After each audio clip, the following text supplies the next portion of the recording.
할렐루야, 할렐루야. 더워서 많이 지치셨죠? 이번 한 주간 참 많이 수고하셨습니다.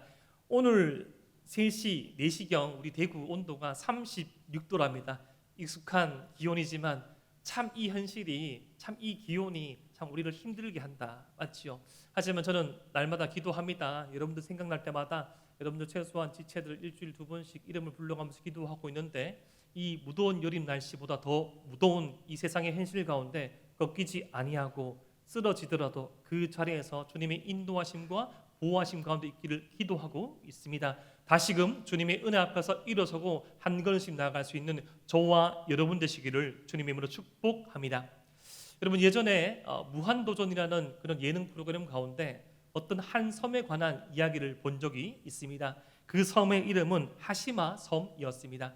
하시마라는 이 섬을 이 일본의 입장에서는 그들의 어떤 역사 문화 유산으로 해석하였고, 그들의 어떤 선조가 살아왔던 역사의 유산으로 말하였지만, 실상은 그 하시마 섬에서 많은 이 한국인들, 그 당시는 조선 사람들이죠, 조선인들을 비롯한 아시아 사람들이 희생당하고 죽임을 당했던 그런 시간들, 참 아이러니하죠. 같은 시간, 같은 공간, 같은 날씨였는데 어느 누군가에게는 그 경험들이 역사, 문화, 유산으로 남아있지만 누군가에게는 씻을 수 없는 사죄받아야 될 그 아픔으로 남을 수 있다는 것을 저는 보게 되었습니다. 사랑하는 에바다비 청년 여러분, 어쩌면 저와 여러분들 살아가는 2023년 이 7월 30일 오늘도 같은 공간에서 예배를 드리고 있고, 같은 하나님의 말씀을 듣고 있고, 같은 주일학교를 섬기고 있고, 같은 지체를 가운데 소그룹의 만남과 공동체로 만나고 있지만 다른 기억으로 남을 수 있다는 것입니다. 때로는 여러분, 이런 시각의 차이, 시선의 차이가 가장 크게 나는 경우가 어떤 것인고 하니, 제가 살펴보니, 저의 삶을 돌아보니 우리 주님과 저희 시각의 차이가 참 크다는 것을 발견하게 되었습니다. 오늘 이 말씀은 특별히 오병이어 기적 이후에 주어진 말씀으로서 예수님의 시각과 제자들의 시각, 하나님의 시각과 우리의 시각이 다름을 알려주는 말씀입니다. 특별히 이 무더운 여름 날씨보다 더욱더 갑갑하고 힘든 시간을 보내고 있는 지체를 있다면, 하나님께서 저와 여러분들을 바라보시는 그 시각을 발견함으로 이 무더위와 이 현실을 이겨내는 저와 여러분 되시기를 주님의 이름으로 축복합니다. 여러분, 지난주 말씀을 잠깐 상고해 봅시다. 지난주 하나님께서 이 예수님, 하나님의 아들 예수님을 통하여서 오병이어 떡 5개, 빵 5조각과 물고기 2마리로 5,000명이 넘는 사람들을 먹이셨습니다. 그 앞선 말씀에서는 이 동시대적인 상황 가운데 이 예수님을 몰라라는 사람들의 잔치, 특별히 이스라엘의 일부분 지역을 다스리던 이 분봉왕 헤롯이 자신의 생일 잔치에 줄 수 없는 나라의 절반의 땅을 주겠노라고 공언하였던 그 허세와 그 욕망이 충돌하였을 때, 하나님의 가장 위대한 선지자 중에 한 명이었던 세례 요한이 너무나도 어이없게, 너무나도 쉽게 죽임당했던 그 말씀을 우리는 살펴보았습니다. 그 허영과 그 허세와 욕망이 가득했던 그 잔치에서는 참된 평화는 없었고 폭력과 욕망이 난무했지만, 같은 시대 빈들 광야에서 예수님의 말씀을 쫓아서, 그리고 이 예수님을 쫓아서 온 사람들에게 그 빈들에서 주어진 그 감사의 기도, 그 예수님의 축복의 기도로 말미암아 오병이어로 5,000명 이상이 먹었던 진정한 축제를 우리는 보았습니다. 사람들이 참으로 좋아했습니다. 사랑하는 에바라비 청년 여러분, 이 복음서 말씀 마태, 마가, 누가, 요한복음 말씀을 좀 읽어보면요, 예수님께서 어떤 기적, 어떤 말씀을 전하셨을 때 사람들의 반응이 이 분분한 것을 바라보게 됩니다. 좋아하는 사람도 있었지만 싫어하는 사람도 많았어요. 저는 이 말씀 보면서 참 많은 위안을 받습니다. 우리 예수님께서 말씀 전하시고 사역하실 때도 참 많은 다양한 반응이 있었다. 저는 여러분들의 이 반응 없는 이 반응이 저는 환호라고 생각합니다. 여러분, 절대 부정적이지 않다고 생각하고 우리 주님도 이런 반응 가운데 서셨는데 저는 더욱더 희망을 가지고 말씀 전합니다. 그런데 예수님이 수많은 메시지 사역 가운데 동일한 반응을 보였던 거의 유일한 이 사역이 있었는데 그것이 바로 오병이어 기적 사건이었습니다. 그때 이 많은 사람들이 거의 대부분의 사람들이 예수님이 행하신 그 기적에 환호하면서 예수님을 그리고 예수님과 함께했던 사람들을 왕으로 추대하려는 움직임들을 보이게 됩니다. 이 요한복음 이 6장의 말씀을 읽어보면요, 그 사건이 기록되어 있어요. 정말 이 예수님의 기적이 대단하다 하면서 예수님을 왕으로 삼으려고 했던 동일한 반응을 보입니다. 그런데 예수님의 제자들, 예수님과 함께했던 제자들은 어떻게 보면 지금 이 시대의 용어로서 아싸 중에 아싸였습니다. 한 번도 살아오면서 어떤 삶의 관계성의 중심에 서본 적이 없었던 사람이었습니다. 제가 전에 한번 말씀드렸죠. 예수님의 제자들의 주된 직업이었던 어부는 우리가 생각했던 것보다 그렇게 낮은 직업은 아니었어요.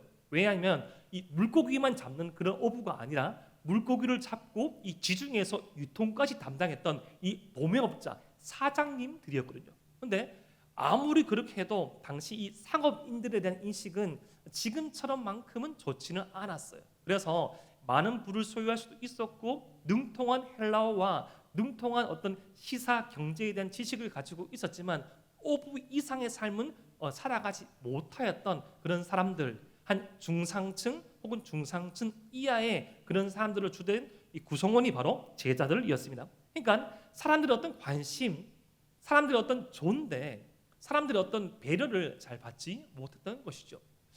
여러분 혹시 백화점 가끔씩 가보십니까? 그럼 백화점을 한번 가보시면 백화점에 파킹할 수 있는 공간이 분리되어 있죠.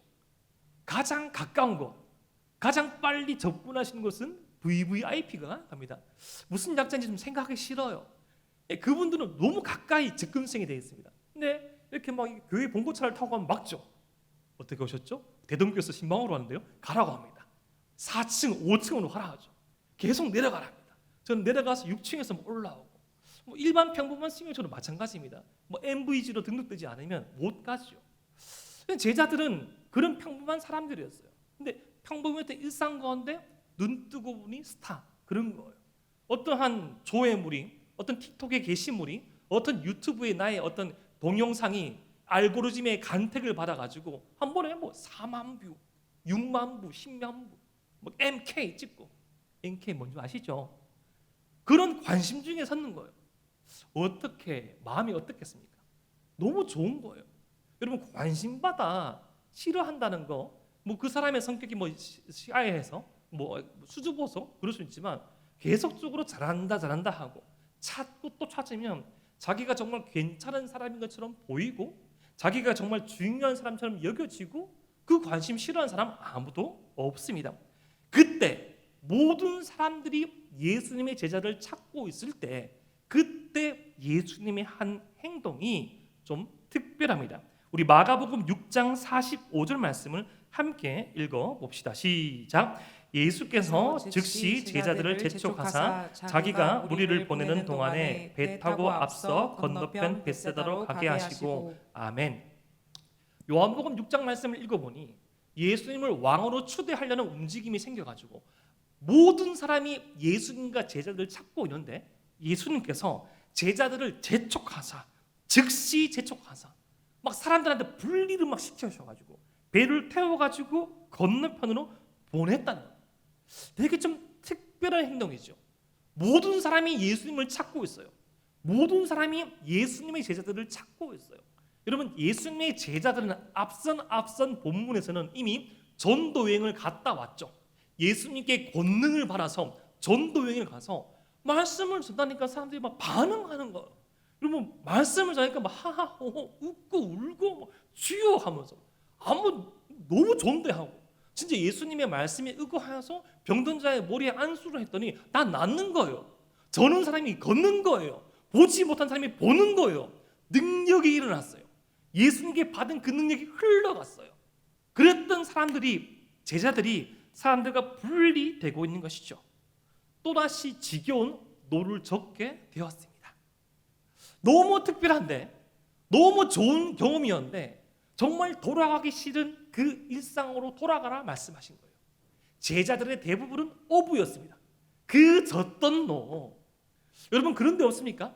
정말 1년에 한두 번씩 정말 특별한 은혜를 받아가지고 뭐 여기서 은혜 받고 저기서 은혜 받고 여기서 깨어지고 저기서 깨어지고 뭐 세상을 씹어 먹을 수 있을 것만 같고, 아니면 정말 내가 어떤 시험에 합격하고 어떤 생애 주기에 맞춰가지고 상승했을 때 내가 뭔가 대단한 것을 할 수 있을 것처럼 보이고 여겨지는데, 현실적으로 온 답변은 그냥 내가 섬기는 곳으로 돌아가야 되고 그냥 사보입으로 다시 와야 되고, 난 바뀌어져 있는 사람들이 알아보지 못할 때 그 섭섭함들, 그 힘듦들, 너무너무 힘든 마음에 제자들은 예수님의 말씀이니까 노를 저어 갔습니다. 48절 말씀을 읽어보면 힘겹게 노를 저었다고 합니다. 너무너무 힘겼던 거죠. 이해가 되지 않는다. 찬스인데 우리가 얼마 만에 이렇게 사람들의 관심을 받아보겠느냐. 정말 우리가 얼마 만에 예수님과 함께라면 저 로마 정권을 물리치고 이 세상의 중심에 설 수 있을 것만 같은데, 예수님 너무나 겸손하셔. 예수님 너무나 담력이 없으셔. 좀 사람들이 찾을 때 인기를 좀 누리고 좀 우리가 좀 더 특별한 일을 해야 하는데 라고 생각했을지 모르겠습니다. 한참을 그렇게 노를 저어서 가는데, 제자들이 노를 저어서 가는데 이 한밤이 넘었어요. 저 이 칠흑 같은 어둠 가운데 그림자 하나가 보입니다. 이 갈릴리 호수에서, 갈릴리 바다에서 볼 수 있는 그런 물고기 형상은 아니었어요. 직립보행하는 존재가 점점 다가오는 것 같았습니다. 다가오고 있었습니다. 처음에는 배인 줄 알았습니다. 하지만 점점점 더 다가올 때 사람처럼 보였고, 이 사람인데 사람이 바다 위를 걷는다는 것은 불가능한 일이죠. 사람은 바다를 걸을 수 없습니다. 그런데 여러분, 제가 한번 말씀드렸죠. 예수님의 부활 사건, 예수님의 십자가 사건 이전에는 지금보다 훨씬 더 많은 마귀와 사탄의 활동이 있었어요.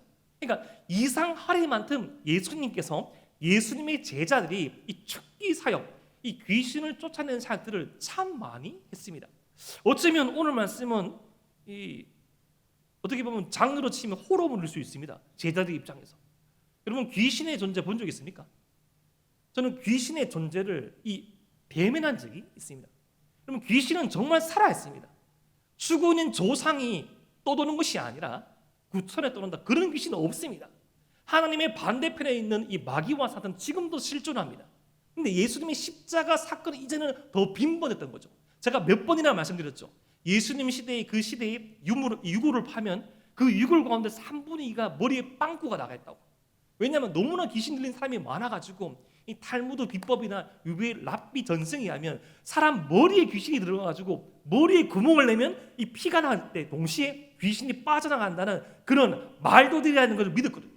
가끔씩 하나님께 기도함과 동시에 빠져나간 경우도 있었고요. 그만큼 영적으로 힘들었기 때문에 사람들은 생각했죠.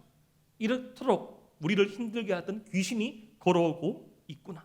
너무너무 무서웠어요. 너무너무 무서웠습니다. 그때 그 공포와 무서움 가운데 음성이 들려옵니다.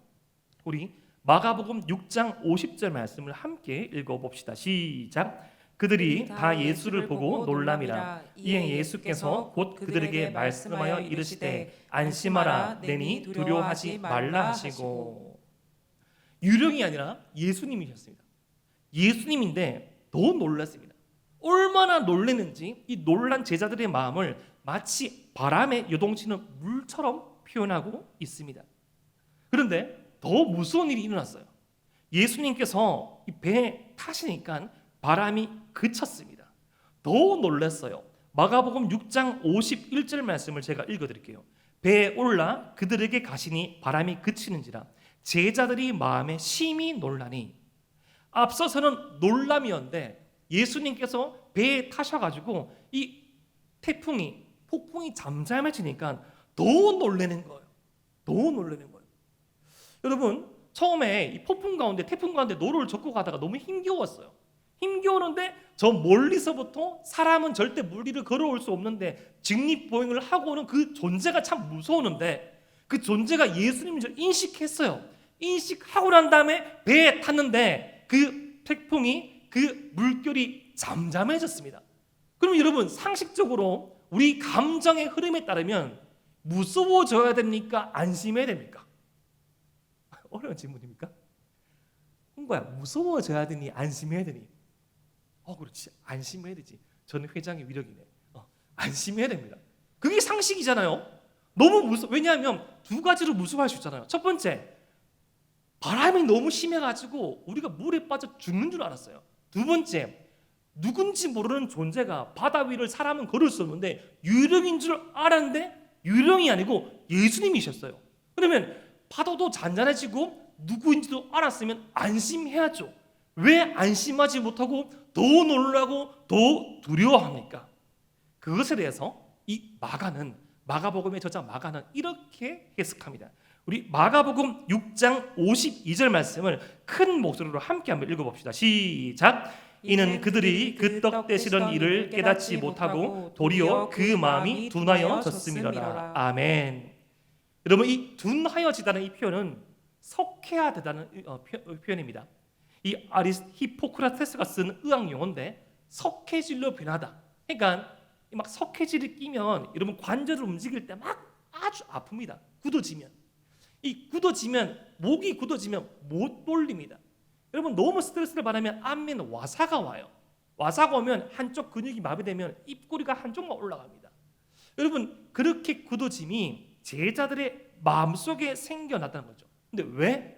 무엇 때문에 그런 둔하여짐이 생겨났다고 합니까? 그 떡 떼시던 일을 깨닫지 못하고라고 나와 있습니다. 떡 떼시던 일이 뭐죠? 바로 오병이어 사건을 의미하는 거죠. 여러분 오병이어 사건을 통해서 우리는 놀라운 일을 목도했습니다. 세상에서는 자신의 것을 나누면 소멸되어지는데 하나님의 나라 안에서는 하나님께 감사하고 하나님의 은혜를 간구하고 하나님의 은혜를 쫓아오는 인생들에게는 가람이 없고 모자람이 없고 부족함이 없는 그 양식이 공급되는 그 은혜를 그들은 체험했습니다. 그들은 제자들은 그 앞서 예수님께 권능을 받아 파송받았을 때 자신들은 그런 일들을 행할 수 없는데 예수님을 믿음으로 예수님께 능력을 받음으로 예수님의 이름으로 말씀을 전하니 소망이 없던 자들에게 소망이 생기고 눈물을 흘리는 자들이 눈물을 닦고 희망이 없던 자들이 희망이 생겼으며 걸을 수 없던 자들이 걷게 되었고 보지 못하는 자들이 보게 되는 그 능력과 그 은혜를 체험하게 되는데 그렇게 된 이유가 자신에게 있는 것이 아니라 예수님께 받은 권세가 있음을 깨닫지 못하였고 오병이어 기적이 단순히 한 아이가 그 도시락을 내가지고 양보하고 나누어 먹어서 먹은 것이 아니라 누구든지 주님의 손에 붙잡힌 바 되면 누구든지 하나님의 은혜에 붙잡힌 바 되면 가람이 있고 모자람이 있고 부족함이 있고 무한한 비교와 경쟁이 넘쳐나는 세상 가운데 나눠도 모자라지 않는 사랑, 섬겨도 모자라지 않는 그 사랑이 주님 안에 있음을 그들은 보고 경험하였지만 그것을 잊게 되었다는 것입니다. 무엇이 그들의 기억을 삭제했을까요? 제자들의 마음에는 예수님께서 주시고자 하는 것과 다른 것이 담아 있었던 거죠. 이후에 우리가 살펴볼 마가복음 10장의 십자가 앞을 둔 사건, 이 예수님의 두 번째, 세 번째 제자들이 어머니를 대동해서 장차 예수님께서 예루살렘에 올라가셔서 왕이 되시면 예수님의 오른편과 왼편을 달라고 청탁하는 사건이 나옵니다. 여러분 놀랍게요, 아주 아이러니컬하게 가장 강력한 은혜의 사건인 오병이어 사건 이후에 제자들의 마음과 예수님의 마음은 계속 갈라집니다. 여러분 참 신기하죠? 여러분 사람으로서 하나님의 백성으로서 경험할 수 있는 가장 높은 수준의 은혜를 경험했는데 그들의 마음으로 그 은혜를 그 감사를 담아내지 못하니까 그것이 그들에게 해로 다가오더란 거죠. 그들의 마음속에 담겨져 있는 것은 어떤 하나님을 알아가고 예수님을 닮아야겠다는 생각보다는 내가 더 중심에 서야겠다, 내가 더 편리한 삶을 살아야겠다, 내가 어쨌거나 예수님을 이용하여서 내 삶의 편리와 유익을 추구해야겠다는 그 모습으로 서서히 예수님과 틈이 더 벌어지게 되고 그 벌어진 틈은 결국 예수님이 앞에서 가시면류관을 쓰고 핍박을 받고 있음에도 불구하고 나는 예수님의 제자가 아니라는 부인까지 하게 되는 그 경우에 접어들게 됩니다. 사랑하는 에바라비 청년 여러분, 저와 여러분들의 마음도 둔하여질 수 있습니다. 너무나 안타까운 말이지만요, 둔하여질 수 있고요, 많은 경우에 둔하여집니다. 여러분, 어떨 때 둔하여질까요? 제가 앞서 말씀드렸죠. 나의 기대와 예수님의 바람이 일치하지 않을 때, 예수님께서 좀 뒤에, 예수님께서 좀 시간을 경외해 두고 우리에게 주고자 하는 것을 일찍 얻으려고 할 때, 여러분, 신앙생활은 과정입니다. 여러분, 인생 또한 과정이에요. 여러분들이 그렇게 기다리고 있는 것들, 준비하고 있는 것들, 내가 꼭 원하는 타이밍에 주어지고 내가 꼭 원하는 타이밍에 눈물 한 방울 흘리지 않고 내 손에 잡겠다는 거 욕심일 수 있습니다. 때로는 시행착오를 겪고요, 때로는 멈춰있는 시간도 겪고요, 때로는 도무지 하나님의 말씀이 내 마음속에 와닿지 아니하는 광야 같은 시간도 겪으면서요, 하나님께서 우리를 향하신 그 포기하지 않은 사랑을 깨닫고 그 사랑을 점점점 알아감으로써 우리는 그렇게 주님을 닮아가는 것입니다. 우리는 그렇게 주님을 더 사랑해가는 것입니다. 그런데 그 예수님의 관점, 예수님의 시각을 모르는 우리는 섭섭하지요.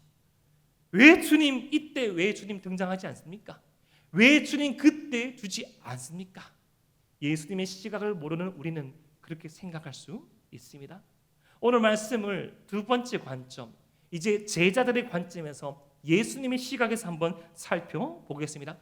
예수님의 시각에서 살펴보니까 오병이어 기적을 끝나자마자 수많은 사람들이 예수님을 왕이 되어야겠다고 말합니다.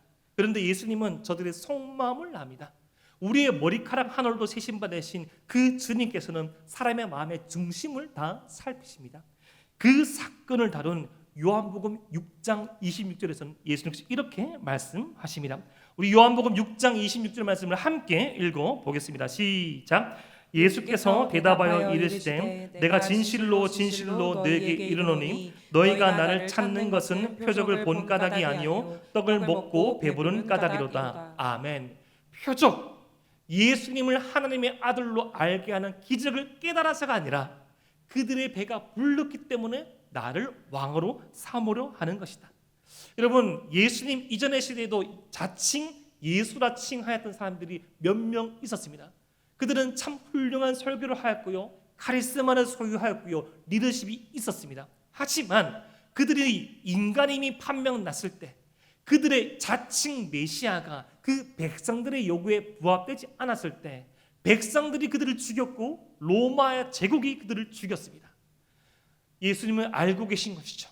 지금 저들이 나를 찾아오는 것은 하나님을 사랑해서가 아니라 그들의 필요를 채우기 위함이다.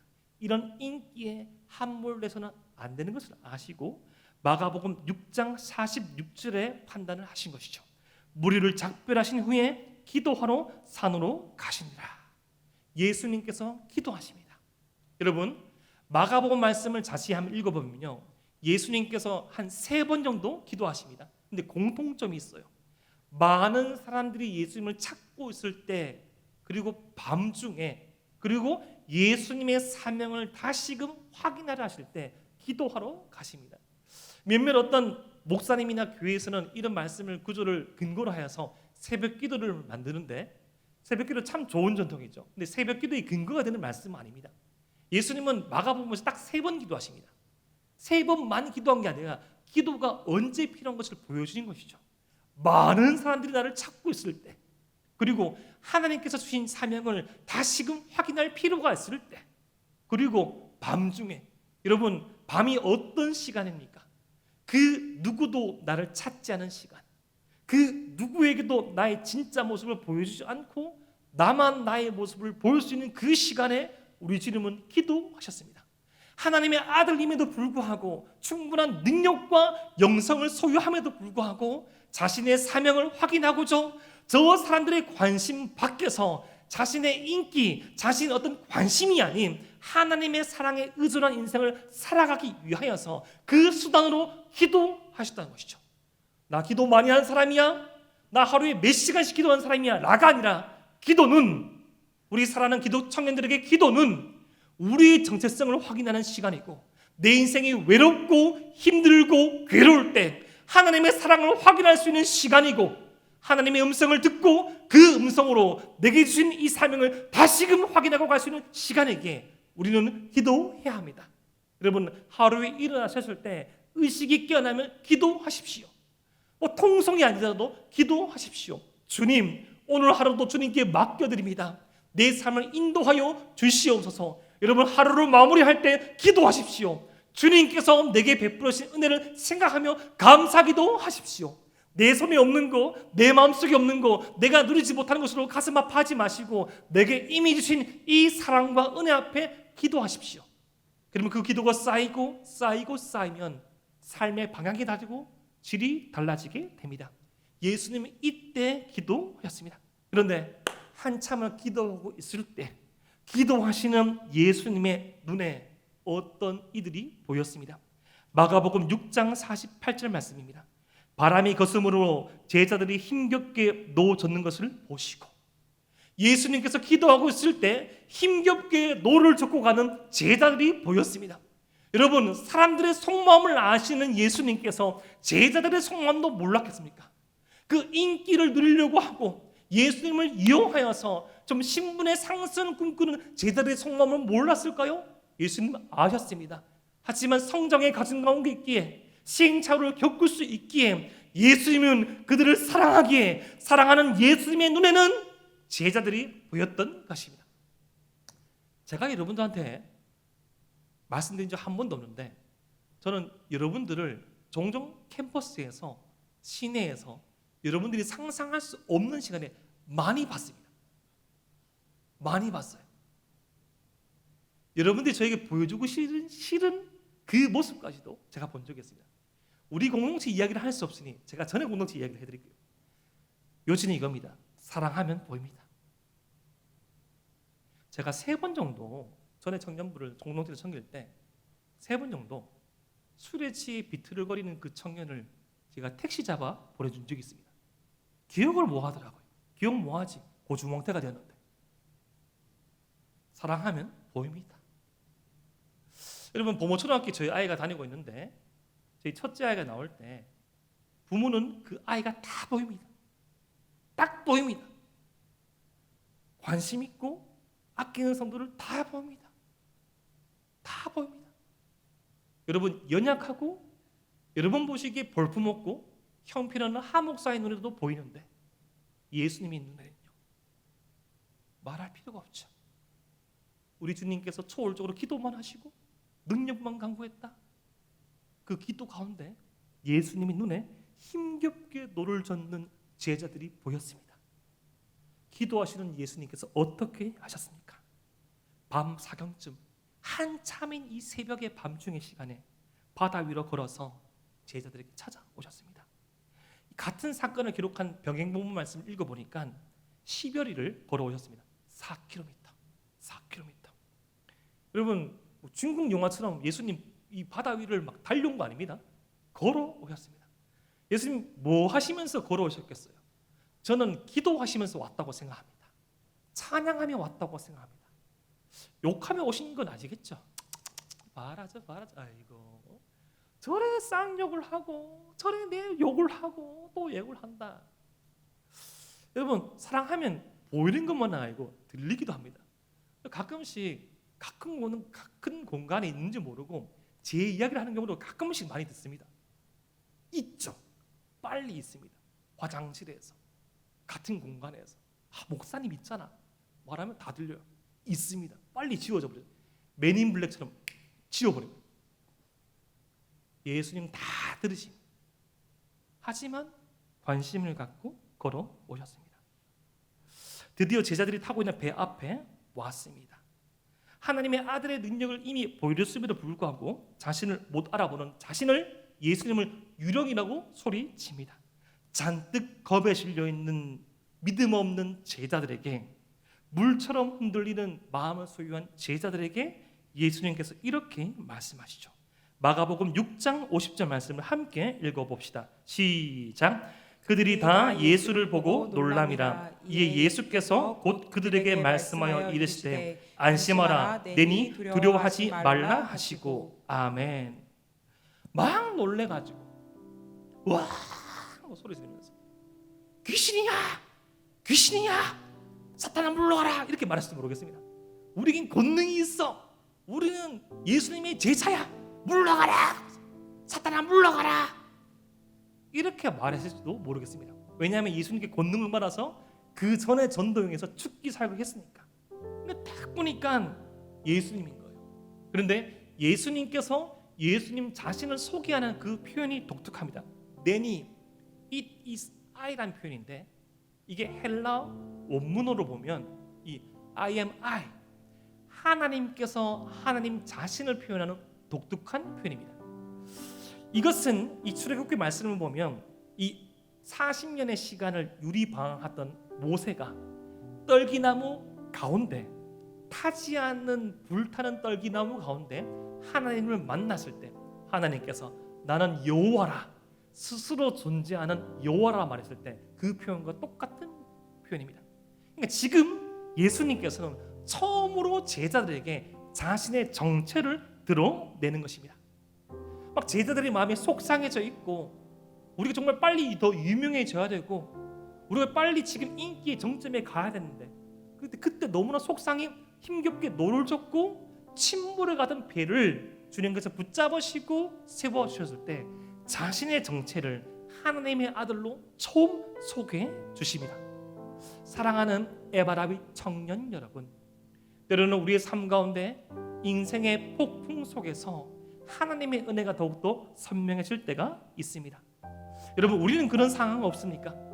내 뜻대로, 내 계획대로, 내 바람대로 되지 않아서 속상해져 있는데 내게 지금 필요한 것은 시험의 합격이요, 내게 지금 필요한 것은 만남의 복이며 내게 지금 필요한 것은 어떤 더 올라가는 어떤 관계의 개선인데 이것이 내게 주어진 것이 아니라 자꾸 섬길 수 있는 기회가 열려지고 자꾸만 주님의 말씀이 들려지고 자꾸만 공동체가 내 마음속에 밟히게 되고 자꾸만 빈번하진 않지만 가끔씩 들려오는 그 주님의 음성, 그 주님의 음성. 사랑하는 에바라비 청년 여러분, 우리가 인생의 폭풍 가운데 있을 때, 우리가 인생의 광야 가운데 헤매고 있을 때 우리에게 지금 당장 필요한 것은 그 폭풍이 잠잠해지고 그 인생의 광야 가운데 우리의 목을 축일 수 있는 물이 필요한 것이 아니라 그 인생의 폭풍 가운데 더욱더 선명해지는 것은, 인생의 사막 가운데 더욱더 선명해지는 것은 그 인생의 사막 가운데 생수되시는 주님을 만나는 것이며 인생의 폭풍을 잠재우시는 분이 오직 한 분 하나님인 것을 깨달을 수 있는 시간이라는 것입니다. 사랑하는 에바라비 청년 여러분, 청년의 시기는 이 시기상으로 생애 주기적으로 참 힘든 시기입니다.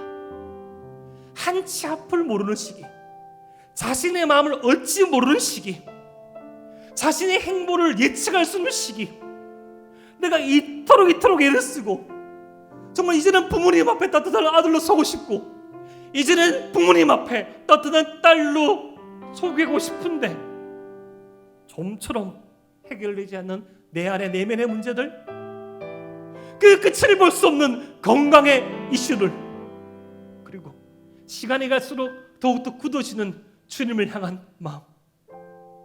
몸은 교회나 있지만, 몸은 아이를 섬기고 있지만 위치는 리더 가운데, 임원 가운데, 교회 안에 4년, 5년, 10년, 15년 있지만 굳어져가는 나의 마음들.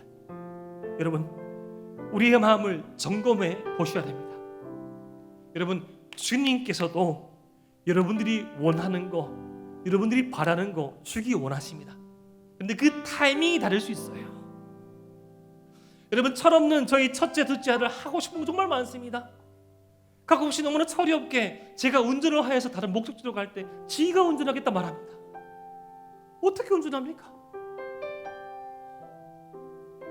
철이 없게 목사가 되고 싶다 말합니다. 목사가 뭔데? 철이 없게 어린이 되고 싶다 말해요. 어른이 뭔데? 여러분, 우리는 그런 과정들을 밟아오고 있다고요. 주님께서 다 주십니다. 주님의 시간에, 주님의 방법으로, 주님의 사랑으로요. 오늘 말씀의 적용 첫 번째입니다. 여러분, 우리의 마음은 굳어져 있지 않습니까? 이미 많은 은혜들을 누렸는데, 이미 많은 은혜의 중심 가운데 있었는데, 그렇다면 무엇이 우리의 마음을 굳게 하였습니까? 두 번째, 굳어져 있는 우리의 마음에도 불구하고 여전히 인생의 폭풍 가운데 우리를 찾아오는 주님을 신뢰합시다. 여러분, 주님 앞에 우리 가면들 내려놓고 솔직하게 주님 앞에 나아갑시다. 주님, 은혜가 필요합니다. 주님이 필요합니다. 더욱더 주님 알아가길 소망합니다. 주님, 내 손 붙잡아 주시고 이 인생의 폭풍 가운데 나를 건져 주시옵소서. 이 말씀 붙잡고 살아갈 때 말씀이 주는 비전은 이러합니다. 굳어져 있는 마음에서 부드러운 마음으로, 살아있는 마음으로 바뀌어질 것입니다. 굳어져 있는 마음에서 살아있는 마음으로, 부드러운 마음으로 바뀌어질 것입니다. 여러분, 나이가 젊어서 청춘이 아닙니다. 여러분, 60대, 70대, 80대 우리 사랑하는 장로님, 권사님 중에서 얼마나 많은 청춘인지 모릅니다. 해맑은 미소, 교회를 향한 헌신, 사랑. 비록 그 육체는 세상을 가지만 주님을 향한 그 사랑은 더욱더 깊어져가고, 더욱더 주님을 향한 그 열정은 깊어져가는 멋있는 장년, 멋있는 노년이 너무나 많습니다. 하지만 이 시대 그 주어지는 시간이 너무나 빛이 나무나 불구하고 멋있는 청년, 열정 있는 청년은 시간이 갈수록 찾아보기 힘든 것이 현실입니다. 여러분, 도전합니다. 굳어져 있는 마음에서 부드러운 마음, 살아있는 마음으로 돌아갑시다. 두 번째, 인생의 폭풍 가운데서도 평안을 누릴 수 있습니다. 세상은 무엇이 갖춰져야지, 열쇠가 주어져야지, 어떤 증이 있어야지, 내 옆에 누가 있어야지 평안하겠노라고 말하겠지만 그렇지 않습니다. 다윗은 그 인생의 주된 시간을 추격자로 보냈지만 다윗의 생애 가운데 가장 아름다운 찬양은 장인 사울 왕을 피해서 숨어있던 굴 안에서 주어졌습니다. 가장 아름다운 고백이, 가장 아름다운 찬양이 가장 불편했던 현실 가운데 주어졌습니다. 사랑하는 에바라비 청년 여러분, 여러분들 생각하기보다 더욱더 여러분들 아름답습니다. 여러분들 생각한 것보다 그 이상으로 멋있습니다. 하물며 주님의 눈 안에서는 얼마만큼 더 사랑스럽고 멋있겠습니까? 주님께서 저와 여러분들이 주시고자 하는 그 삶, 주님의 손에 붙들려 살아있는 마음으로 인생의 폭풍 가운데서 흔들리지 않는 주님을 향한 그 시선을 가진 그 청년으로 살아가는 저와 여러분 되시기를 주님의 이름으로 축복합니다. 기도드립니다.